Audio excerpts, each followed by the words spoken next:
guy that Lawrence of Arabia. Yep. Lawrence of Arabia said there's two kind of Arabs. There's the Arab of the desert, and there's an Arab of the city.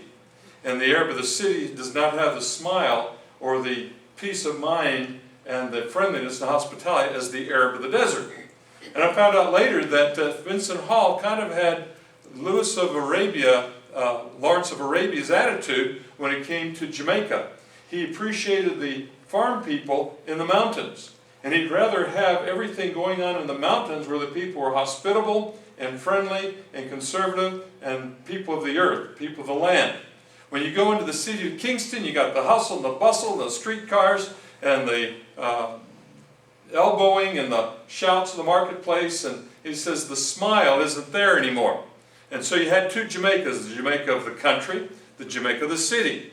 Just like you got two Floridas. You got the Florida of tourism, and then you got Fort Meade and Arcadia and Bartow and our small towns here, and even Winter Haven is becoming a bigger city. But you still have, when you get into the big city, it's not the same as the small town.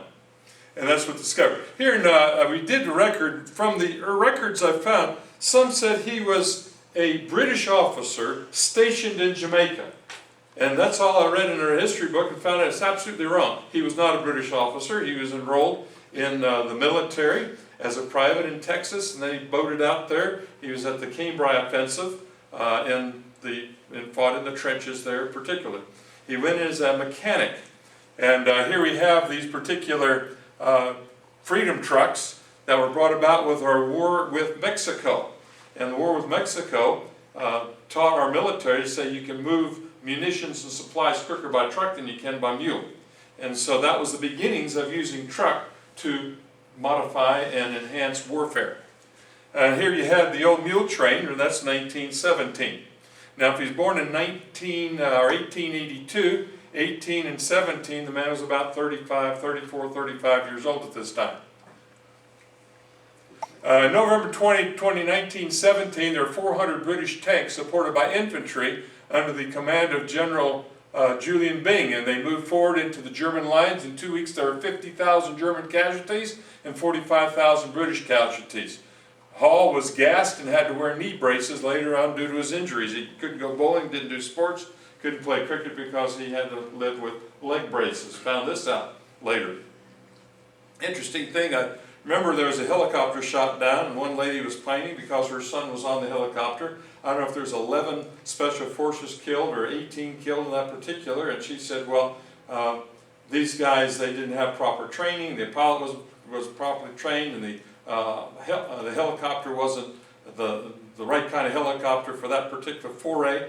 And she was sad because she was a hurt mother because her son died. And I'm thinking about, here is a modern mother who lost a son in one of our forays in Desert Storm. And here we have a death casualty of about 11 to 18 people. In 2 weeks' time, 95,000 casualties. They said this was the war to end all wars. And we have a record of Lieutenant Hall as chaplain, where young men would be blasted to smithereens, and their head would be in their lap, his lap, and they'd be crying out for their mother, and he'd pretend to be their mother for that time, so they'd die with a little bit of peace and comfort. Whenever he reported at the end of this Cambrai offensive, and they pushed the Germans back 7 miles. The church bells of England rang because of the victory. 6 months later, the Germans were back in the same trenches they started from, because they didn't follow it up like they should have at the time. But at the time, he was a private. Private Hall, where's your corporal? He's dead, sir. Private Hall, where's your sergeant?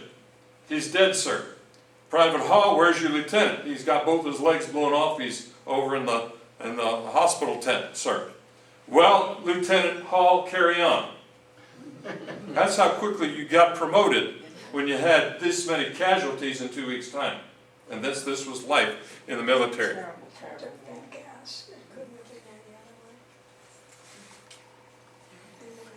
This was, Hall would talk about the Australian mounted troops, and some of his stories he wrote for the Jamaica Gleaner, he talked about the mounted infantry. They'd ride horseback, dismount, fire the weapons. They'd get back on their horses, they'd ride to the next place, dismount, fire their weapons. And they didn't shoot from the horses like the Huns and the Mongols did, but they would ride to wherever they're going to do battle and go on from there. And of course, he being down in Australia, a lot of stories are told about how he was not only a preacher for the Methodist Church in Australia, he was also like a Crocodile Dundee. He was a great lecturer on flora and fauna of Australia.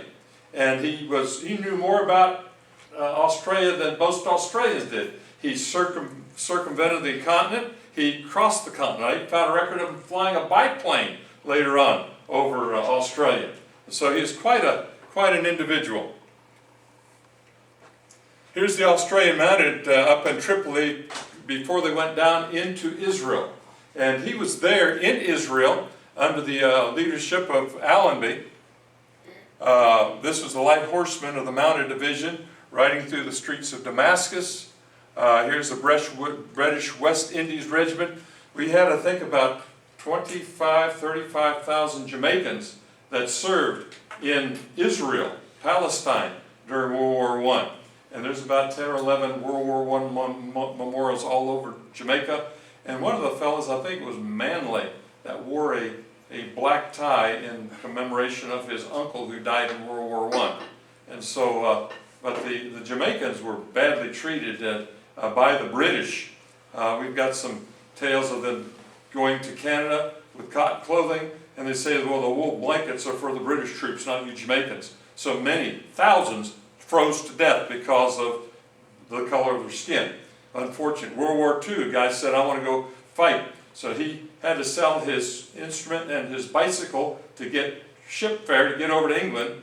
And he was flying, and after the war, he got done flying. He says, you Jamaicans go back where you came from. We don't want you around here. This was after World War II. So in some ways, you know, when Jamaica asked for its freedom in 1962, Britain says, go ahead and take your liberty. And so there are some stories that can be told we're not going to go into. This is Lord Allenby. He was the Dwight Eisenhower of World War I. He was the commander of all the British forces and the American forces and the French forces that were in that took Israel. And this was leading up to right before Israel's statehood, where it became a democracy soon after. But here, Jerusalem is rescued by the British after 673 years of Muslim rule, and this was the end of the Ottoman Empire at that particular time. Now here we have Allenby in his conquest of Jerusalem. He refused to ride through the gates on a white horse. He said the only one, he's being a religious man, he says the only one's going to ride a white horse through the gates of Jerusalem is Jesus Christ when he comes again. So he refused to take that privilege. Now, Vincent Hall's connection with, here's Allenby, shows how a moral man conquers Jerusalem. He walked through the gate, he didn't ride through the gate on a white horse. He showed you that. It's almost like whenever MacArthur decided to have short sleeves and not all the regalia of a general, and when he accepted the defeat and the signing the papers at the end of World War II. Now, Vincent Hall was the chaplain to Allenby, and Allenby says, Lieutenant Hall, I want you to address the British troops at Nazareth. I want you to address the British troops at Alexandria, Egypt, to tell them the importance of winning Israel back from the empire they were in to the Western mind and Western fellowship. And so he was the chaplain that spoke at this particular time. Again, we find Allenby there at the tomb of Tut, and they gave him special. Lord Carnarvon and Howard Carter gave him special. And here again, Vincent Hall runs into his old general friend. They called him Field Marshal Allenby. And today they got an Allenby Bridge named after him between Jerusalem and into Jordan. Now this is Memorial Day, 1917. Here we have Vincent Hall. In this particular picture, this is where, see if I got the right picture here. This is Vincent Hall on the Sea of Galilee near Tiberias, and here is Mount Zion in Jerusalem. And Vincent Hall had gotten away from his faith, and at this place in Galilee, he fell down on his knees and said, God, I want to repent of my wayward life, I want to return to Jamaica and preach the gospel if I so live, and I will preach it till my death. And this was a promise he made on the Sea of Galilee right after or during World War I and this particular situation. This is the Valley of Kings. This is more of a modern shot. In the Reader's Digest, we can see some of the earlier shots of this particular Valley of Kings. Here's some of the dig crew of that particular area doing some of the dig in that particular area. And it seems like adults always get, and rich people always get the credit for finding things. Actually, it was a kid. He was putting the water jugs down the sand. He hit something solid, and he brushed it away, and he found a step. And he said, "Mr. Cotter, Mr. Cotter, Mr. Cotter, Mr. Cotter." And they ran up there, and they found the steps leading down to the tomb of Tut. It's like these two shepherd boys out in Israel. They're tossing rocks at a cave, and they heard the clank and clatter of broken pottery. And they found the Dead Sea Scrolls. And it seems like in archaeology today, we wonder how important are the Dead Sea Scrolls, how important are the discovery of Tut's tomb. And Tut was a kind of a minor pharaoh. But ever since, they always compare all archaeological finds to, was it as good as Tut's tomb? Does it measure up to Tut's tomb? Was it as good as, or was half, 1/3, 1/10? Everything, Tut's tomb is the primo. It's the Harvard College, the non-accredited college that all of the colleges that are accredited live up to. It's the Harvard College of Archaeology. And the same thing with the Dead Sea Scrolls. They look at that particular find as the apex of the Harvard College in the apex of discovery. And all other discoveries are compared to those discoveries. And who are the heroes? Kids tossing stones, kids fetching water for the work crew. Isn't that ironic?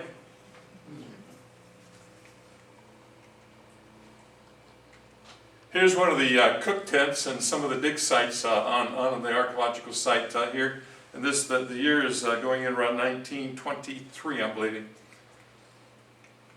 Here is this is C.Vincent Hall. The interesting thing is in Mr. Hall, right here it says the lecture, C.Vincent Hall, pointing to the tomb of Tutankhamun in the Valley of the Kings. And here he is right here. And he's wearing one of these Jungle Jim safari hats. You know, we could put on an Indiana Jones hat, but he didn't wear the Indiana Jones hat. He usually wore one of those old Jungle Jim safari hats. And that was C.Vincent Hall. The interesting thing, too, is in our going after the thing, here's the lecture standing in the center of the Karnak. And these huge columns, 6,000 square feet, and the 338 feet depth and 170 foot wide Temple of Karnak was close to the Valley of Kings. This is Howard Carter. In order to use this particular picture, we had to get permission from Oxford and through the Griffin Institute. And they said, you can use 2 or 3 pictures from our archives as long as you will not sell the material for any more than the cost of printing. So I've got our lecture at the cost of printing, $10. I've got them on eBay for $20. But anyway, that's where it is. But in order to use some of these pictures for education, either you pay royalties or you sell it for the cost of getting it to the students. So today you're my students and you get the student rates today. This was finding the inside of the Tut's tomb. This was Carter's journal, and this is actually the writing. This is the writing of Carter's journal. And in his journal, this is a translation of his writing. And here he says, on December 6th, I gave 4 pounds, January 1st, and 6 pounds, English pounds, total of 10 pounds, to the cook. He doesn't even name the guy by the name of C.Vincent Hall. He just, I gave to the cook. And so this was his particular record of keeping chart of the daily expenses. And then we run into here, 26 photos to Hall, Mena House, 2 photos of 20, 3 notes. To the cook, on account, 25 English pounds, plus today, total of 25 pounds. is C. Vincent Hall ever mentioned in the journals of Carter? Couldn't find his name ever mentioned. Just paid to cook. And you almost say just to cook. You don't think cooks are important? People travel, even soldiers travel on their belly.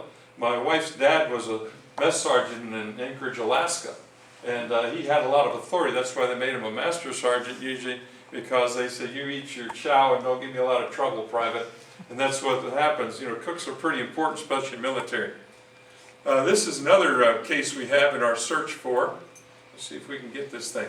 Here's the 1923 National Geographic, and in here is the cook's tent right here in the foreground, there by the head of the King Tut's particular tomb area.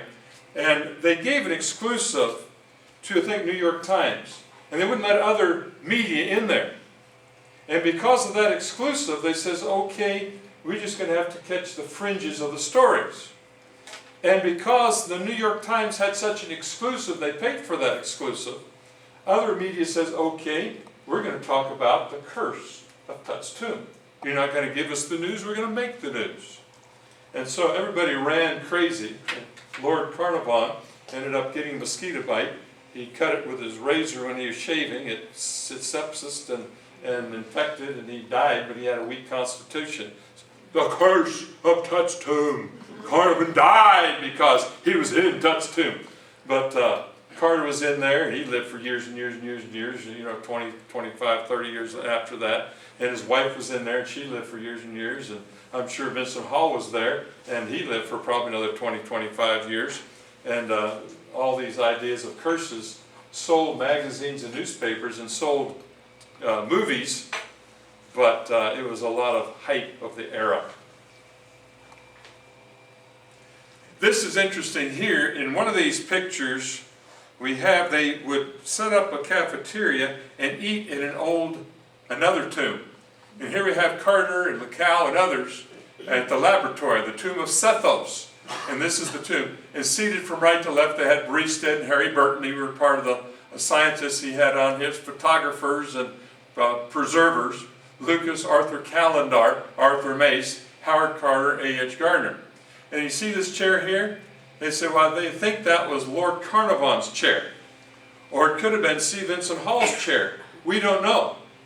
And this is my frustration when you try to find, why in the world can't we find this guy recorded? Was he not that important? And this was coming down the steps of the tomb, going in through and into the burial chambers of, and this was finally broken into, and they couldn't break the seal until they had special permission. You found a tomb intact, you had to get other permits, and that was part of the time. This was the interesting story here, another interesting picture. They would stay at Mena House, and they'd ride on mule or horse back and forth to the dig site. This was during the time of the discovery of Tut's tomb. And it says here that left to right you got Arthur Mace, Arthur Calendar, Howard Carter, and an unidentified man. An unidentified man. This guy right here. And the face and all. You don't know. Is this C. Vincent Hall? It says down here, photographer, not known. Now, my question was, is this Vincent Hall riding the horse, the unidentified man, or was he the photographer taking the pictures? And we do have evidence he took a lot of pictures himself. And if you are the photographer, you're never in the picture. Unless you put it on a still time and you jump into the picture and click, smile, and then you get back behind your camera again for the next picture. And so some of my mystery is trying to find this guy even listed in the Carter journals and trying to find even a picture of him. And I couldn't find pictures. 23 years I finally found 2 pictures of the man. And that's doing some digging. And we had to go into a cemetery, and the cemetery was like 80 acres that had thornbriar 20 feet high. And the only thing was cleared was about 2-3 acres. I figured I'm going to have to take a machete knife and cut my way through to try to even find the man's grave. Because 1945 is when he was buried in Kingston, Jamaica at the Maypan Cemetery. And 45 is 55, 65, almost 74 years ago. Try to find a grave 74 years later. These are some of the fun. But this is how I know that this was Vincent Hall. New York Times, October 7th, 1923. It gives me this record, October 7th, the Reverend C.Vincent Hall, world traveler, lectured to the British troops of Egypt and Palestine, that fits the guy, got to be the guy, returned to America last week to begin a lecture tour. And guess what? He was here 6 months before Carter got to America. Vincent Hall, it goes on to say, was at the Luxor excavations of the tomb of Tutankhamun and took a large number of photographs. That's why he wasn't in the picture, which will be shown at his lectures. Mr. Hall served with the American Army in France. You notice, not the British Army, American Army in France among the Motor Transport Corps. I mean, this was a clue. You had to find a New York Times article to say, okay, that's your verification, that's your facts and information or so. Now, what he would do would use these lantern slides, and with these lantern slides, let's see if I even got some of those over here on the table somewhere. These are the particular lantern slides that he would use. I mean, they're not the little ones you're thinking of on 35, but these are the lantern slides, and they'd light this, it would produce a bright white light, and they'd slide these pictures through. Sometimes they'd hand color these pictures. Sometimes they'd have two projectors running at once, so they'd have a fade in, fade out.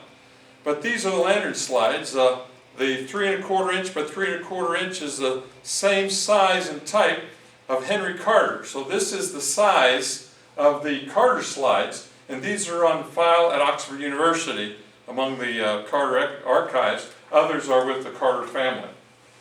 And this was a little bit larger one, but this is the size that they kept in their presentation. And he'd go around, and for 10 cents for a child and 25 cents for an adult, they'd come to these lectures. A peek into Tut's tomb among the Australian Aborigine. I walked where Jesus walked in Galilee, and all these other lectures they would have back in that day. You know what eclipsed the lectures of that day? The movies. Whenever they end up with the black and whites, and then they came in with the talkies, and later on, it just eclipsed all this. But in the late 1800s, early 1900s, traveling lectures with magic lantern slides was common. And we find that Lieutenant C.Vincent Hall covered a lot of that, his lectures, and did a lot of lecturing at that time. These are some of his pictures among the Aborigine. And this was like 1910, when he was in Australia. In 1910, for you to go to the cabarets of the Australian Aborigine as a white man, you just didn't go to an Australian Aborigine cabaret. You're not invited. Hall was invited. He had respect among the Australian Aborigines, like Crocodile Dundee. Mr. Hall, why don't you come join us for our celebration? So he had that respect. He talked in some of his lectures how in Torres Straits there in Australia, this pearl diver got his head caught in a shark's mouth and lived to tell about it. Wouldn't that be an exciting lecture? Now, in his discussions, we have some of the most venomous snakes in Jamaica. Not in Jamaica, in Australia. And he knew about all this flora and fauna. And in these particular snakes, there's a snake that's so much, you get bit by a cobra, you got 20 minutes to die. You got bit by an Australian, some of the Australian breeds of snakes. You sit down, this little snake this big bites you on the buttocks, and you say, I think I was bit by a snake, and you're dead. I mean, instantaneous, you're dead. That's how deadly poisonous these are. Yet only about 2 or 3 people die every year from snake bite in Australia. Probably more people get run over by drunk drivers than get bit by snakes. But other than that, these are some of the pearl diver, and some were actually after pearl, and some would be after the pearl shell, where they make buttons and design with the pearl shell. And of course, we had to add our shark in here just for fun, just to add a little glamour to the discussion here. But a lot of these guys are free divers. Others would have the big heavy tank and the big, 80-pound boots, and they go down with their hose, and that's how some of them did their diving. This is some of the other flora and fauna of Australia. One of the most interesting things was this particular Ayers Rock. Ayers Rock is located on over in South Australia. This rock, depending on how the sun is shining on it, it's a sacred place to the Aborigine. It's a meteorite that crashed to the earth. And you've got a blank, flat area for as far as miles can see, and then you have this mountain that was a meteorite that landed. And it's got the same respect there in Ephesus. If you remember the Temple of Diana in a former lecture, there's a meteorite that landed there, and that became a sacred place where people worship Diana the Ephesians. If you remember, if we go out there to Wyoming and you got the Devil's Tower, that's a sacred place to the Indians, and the Indians from all over the Southwest come to Wyoming to annually and periodically for their sacredness to these particular sites. And so they had certain significance in that particular. Here's one of the cabarets that our Crocodile Dundee Vince Hall was there. That's going into the lantern slides. Let me get on down. And I found a record of Mr. Hall when he was about 15 years old. His dad died. His mama married, I think, a Methodist preacher. And this preacher from the Disciples of Christ Christian Church moved in with them, and he was a circuit riding preacher, so he stayed with the Methodist preacher. And he would go preach among the Christian churches, churches of Christ, living there in the manse of the parsonage. And C.Vincent Hall, as a young boy of 15 years old, would ride with a preacher on his circuit. And he had 4 churches, I found, that he preached among.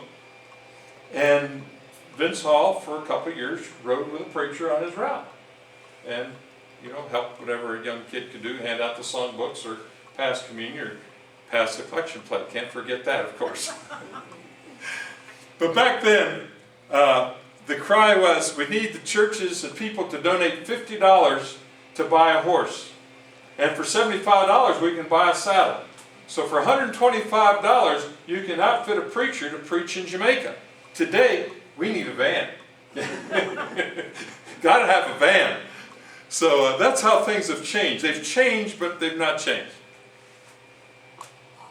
This is one of the churches that Vincent Hall preached at. He came after he left the service, and after his expeditions and his adventures, even among the leper colonies on his way down to the Valley of the Kings, and going to Australia earlier, we found him, he sailed the globe, I think 3 times was recorded. And because of getting the phosgene gas from he breathed in, he'd get out in the salt air and take these around the world cruises so he can breathe again and let the healing of the salt air clean out his lungs. And I've seen many times where he'd take a ship ride over to Texas and check himself into a veterans hospital because he was having a spell. And so I found some of his trails back and forth between Jamaica and coming to Texas. But this is the Brixton Hill Church. I visited this building probably 4 years ago, and said, this little church, about 50, 60 people meet there on a Sunday. It's a handsome church. It's a congregational church today. And more of a union congregational church today. But I said, have you ever heard of C.Vincent Hall? They never heard of him in their life. I mean, there arose a Pharaoh who knew not Joseph. After you've got so many generations go, and 3 and 4 generations go by, who are you? And that's kind of an interesting picture we have. This is the Moko Church, which was there. He ended up with a fracas there with that church, and he had a falling out, and they said, well, you're not welcome to preach in this pulpit anymore. And I don't know if the discussion was over baptism, because some baptized by immersion, others baptized by sprinkling, whether that was the issue. But Hall was baptized like the Baptists baptized. And I don't know if they had a fracas over that particular doctrine. Well, I don't know. You just got to kind of fill in the gaps and wonder. But about 2 miles down the road, they built this little church building down here. And they said he had crowds of thousands. I don't know if it's a city square, but this little building will hold about 30, 35 people. And this was all wiped out, and in 2005, the IDES, International Disaster Emergency Services, provided about $15,000 to our churches to rebuild a lot of the roofs. And one of our students from the college, the seminary, is the preacher here at this particular church. Since then, they've torn this whole building down, and they built a structure that'll seat about 300 people.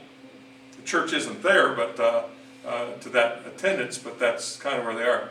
This was the old building of Moco, and they started the seminary back in 1937. Then they recalled everybody because of World War II. All Americans go home. And they had this guy by the name of Schwartz came over to teach in the college in the 1951. The Jamaicans sent him home. You got to be a German spy. Your name's Schwartz. So they sent the man back home. Welcome to Jamaica. This is the Richmond Park. This was the second church. They call it Pastor Hall's church. And we've had medical teams down here in Vacation Bible Schools. A small church, the mine's closed up, and the church is down about 15 people today, maybe 20 people. But this is one of his older churches. Here's Maca Tree.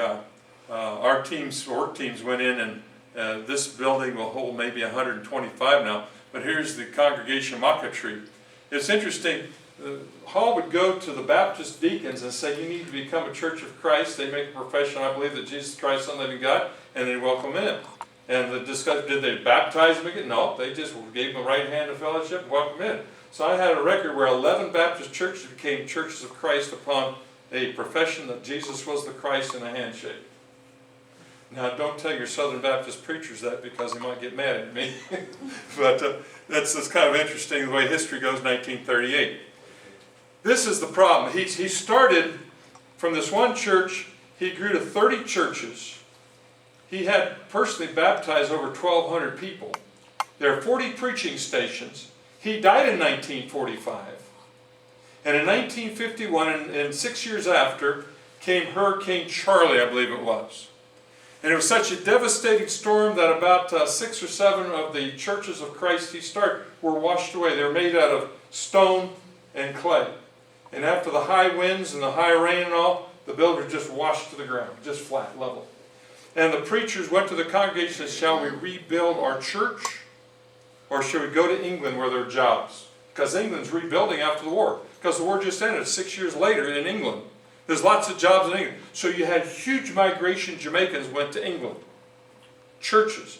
And we find that the Jamaican people and the Filipino people are the backbone of the evangelical churches in England, which is kind of interesting that they become the backbone. They're the Sunday school teachers and the deacons and the whatever, as far as in the English church. But this 51 hurricane devastated and wiped out years of success, which is kind of interesting. Same thing happened in Panama whenever there's a huge Jamaican migration to build the Panama Canal. And many, by the tens of thousands, stayed in Panama. There's huge Jamaican dwelling there, just like in Jamaica, New York. Huge Jamaica migration. Today, a lot of Jamaicans are migrating to Canada. All the trade, the electricians, the concrete, block layers. Canada's crying for the skills of the Jamaican. You can't find too many young guys today that want to lay cement block. And the old guys that used to lay cement block, they're either retired or dead. And so they bring the Jamaicans into Canada to do a lot of the work, to do the skill of that particular area. But this is what happened. This is the seminary that we're president of, 1956, 1957. Some of the students that were there and some of the American professors. It was sponsored by Ozark Christian College of Joplin, Missouri. Their professors would come down and teach and work with the Jamaican churches. This is some of the pictures of the seminary. Some there, and in Grand Cayman was a sister outreach. This building is the one built in Kingston, Constant Springs, and the building from here on down has been all raised in a new church building that seats 300 people. They're sitting here. This stood as of 2006, and this was the old seminary building. This is where they tore it down and added the church building. And we, for the college, were just using a small room that would seat right in here. Right in here was a small room Whoops, let me get back here. Come on, come on, come on. Oh, the other way. Come on, where are you? You're going backwards. There. Okay. This, I gotta aim it over here, it don't work here. But we were just using this small room right in here, put in an air conditioner, yes, because it's hot in Jamaica. And this was our classroom. It seated about 18, 20 students. It was not a big classroom, but that was our class. Later on, we moved to Mandeville and over to Mineral Heights, and in the next few years, we're going to move it back to Kingston. We're doing some renovation there. Vincent Hall was an evangelist. He invited a preacher from Los Angeles, California, to come down and be his administrator for the college. And so they worked together. He did the evangelist, so planting the churches. The other man partnered with him, and they were training the local preachers and Sunday school teachers. And that guy's name was Luke Elliott. Yes. And he was so fiery and involved that a witch doctor provided poisonberry to assassinate him. They tried to kill the man through arsenic poisoning. And after 11 years, he left with a broken health and went back to Los Angeles. But that was one of the first presidents of Jamaica Bible Seminary. A lot of tales. That's probably another story for another time. This was the Christian church in Jamaica, where Hall had a huge revival meeting. And in that revival meeting, he converted the leadership of the church. They didn't even know Christ. It was such a liberal church. And he had a tremendous revival meeting in that old church in that particular time. Okay, this is me and my wife. You know us. Come on. This is a Greek class we had back in 2006. Dick Ellis, this is an interesting story on Dick Ellis. When I was 17 years old, he was my college professor in Ottumwa, Iowa. And he had his huge assignments. We had to sit down and write verbatim 9 pages of information on the 72 places that Christ went and 256 subpoints word for word on the entire travels from the birth, life, death of Christ. Here it is in 2006. I said, Dick, I want you to come down to Jamaica and teach for me. And it's neat for me to be able, as a kid, hand the old professor his teaching assignment.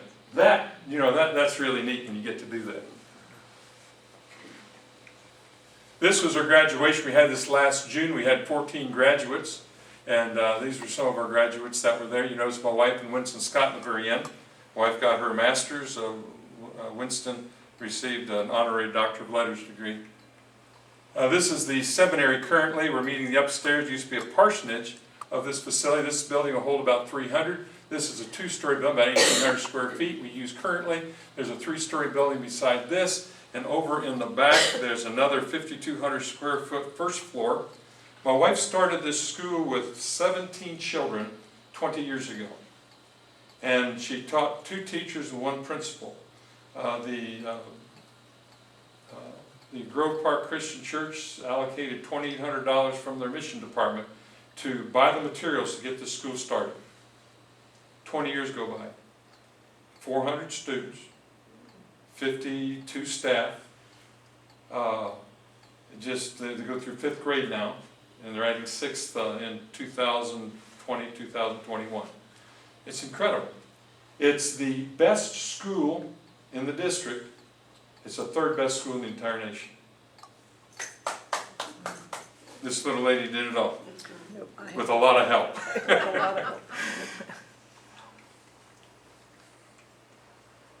C.Vincent Hall dies February 26, 1945. He's buried in the Maypen Cemetery, Ebenezer Cemetery in Kingston.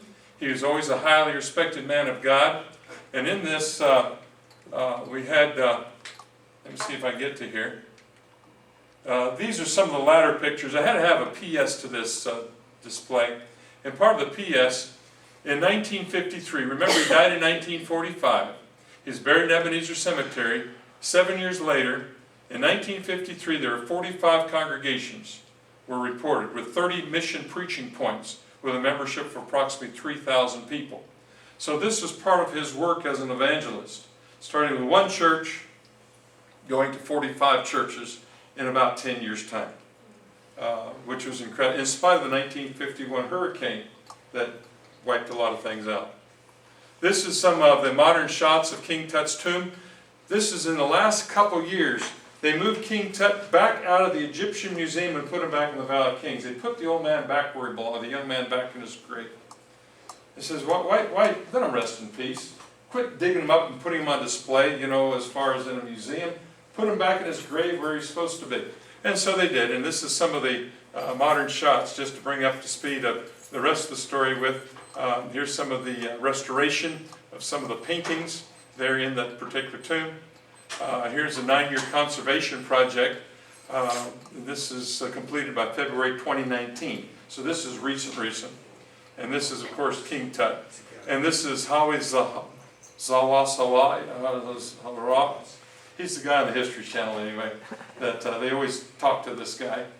He's on History Channel quite a bit as far as the eminent archaeologist and director of archaeology there in Egypt.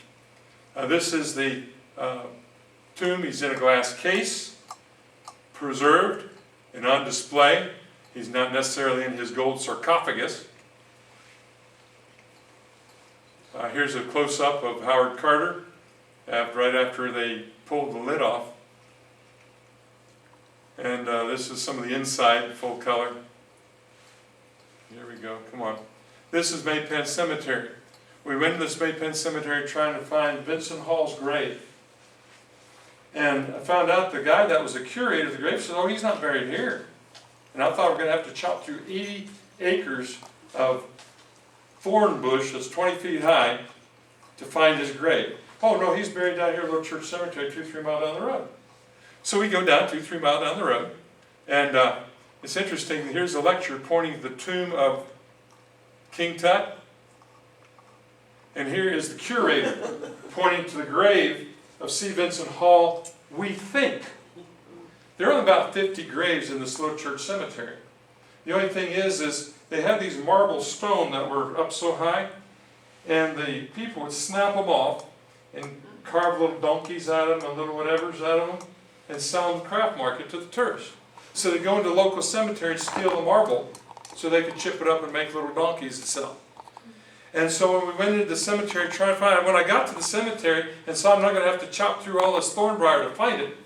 And another problem I had, some of my students are police officers. I said, I want you to accompany me to go into and look for this cemetery.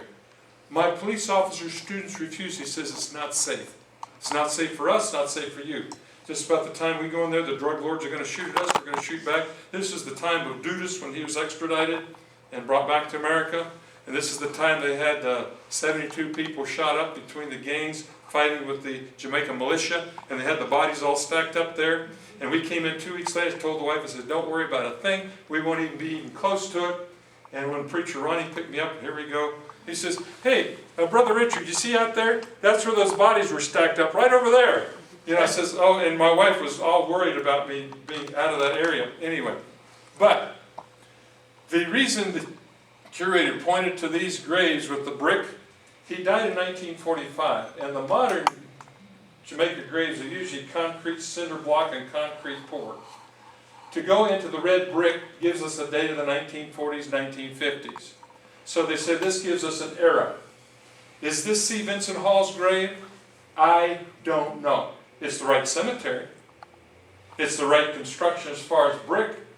But to say, this is the place, this is my frustration, Miss Kathy. You think you finally found it, and you didn't.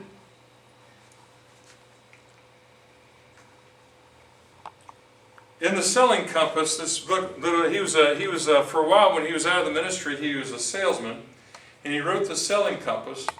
And in this particular book, it was from selling tips. And here's the second picture I had of Mr. Hall. And it talked about he had circled the world so many times and had been with Allenby as his lecturer and so on and so forth. This book was written in 1929, 1931.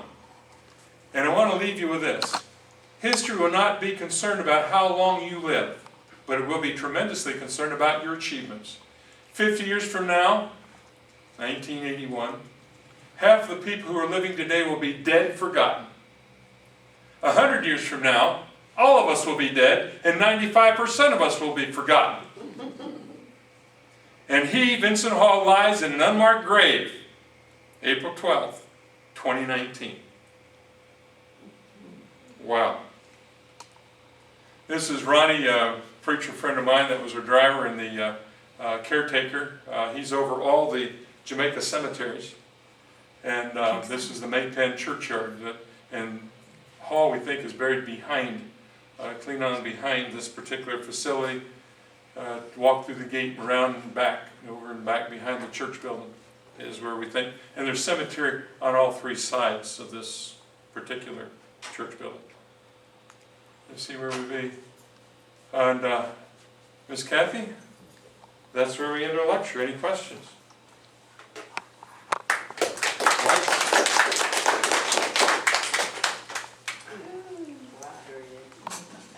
Any questions? Any answers?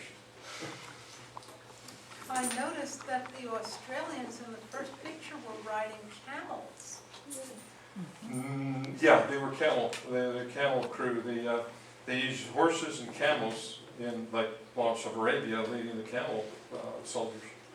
And it was not. They brought camels over to America to try to open up the desert for the Pony Express. They're going to use camels to run the Pony Express. And then you know what replaced that? The railroad ended up with a postal contract. And then when the post office lost the railroad contract, everything became airmail after that. The Australians have been trained in the Middle Africa, the British. But if you notice, they were doing their boot camp training in Tripoli, Africa. Yeah.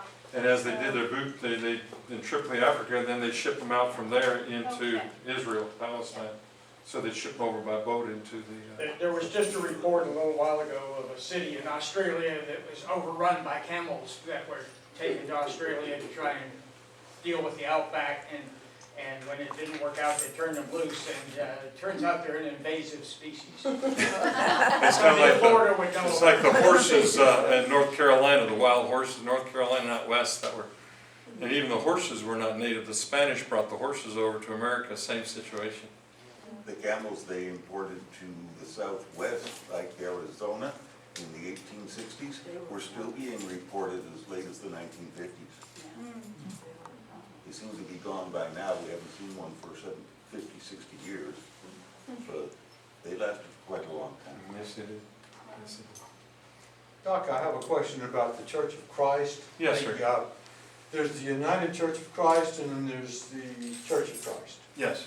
And no connection.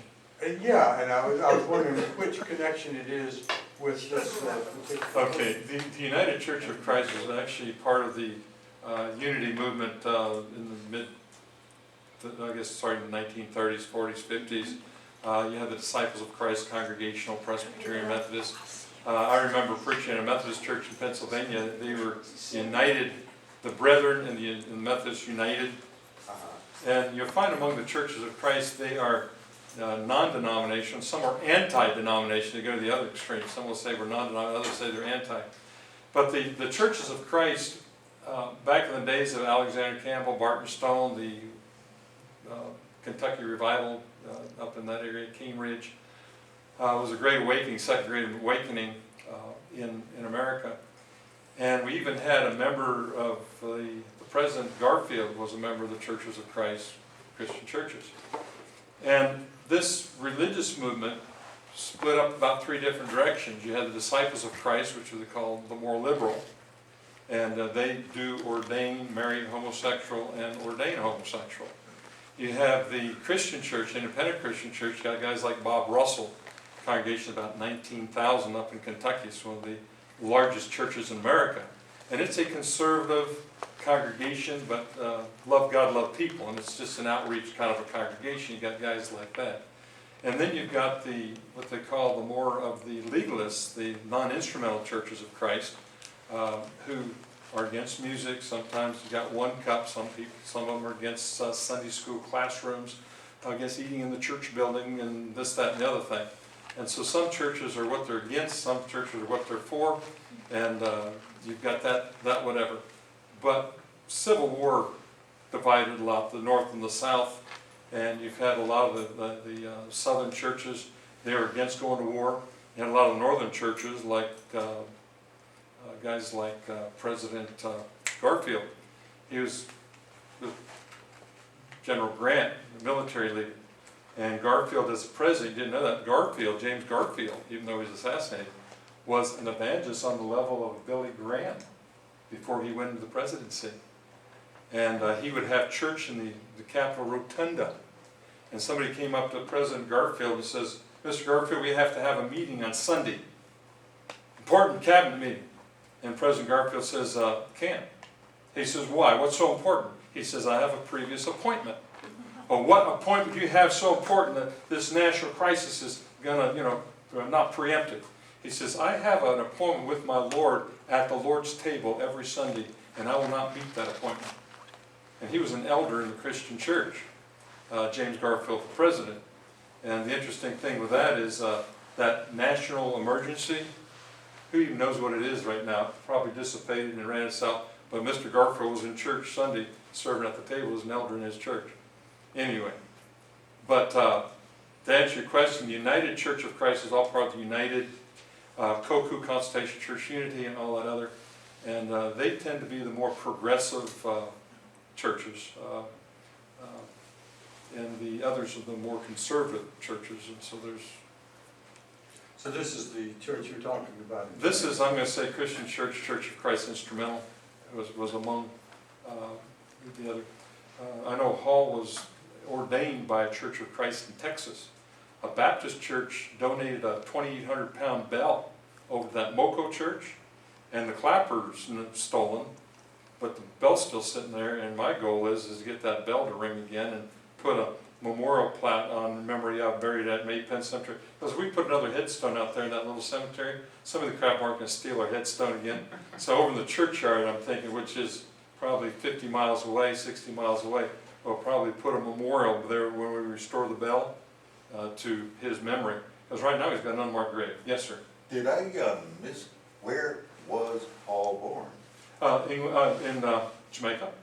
In Jamaica? In Jamaica, yeah. So he was presumably wearing Jamaican colors when he was breveted up? No, when his daddy died, when his mother died, he lost his faith. He backslid. He lost his faith, went to America.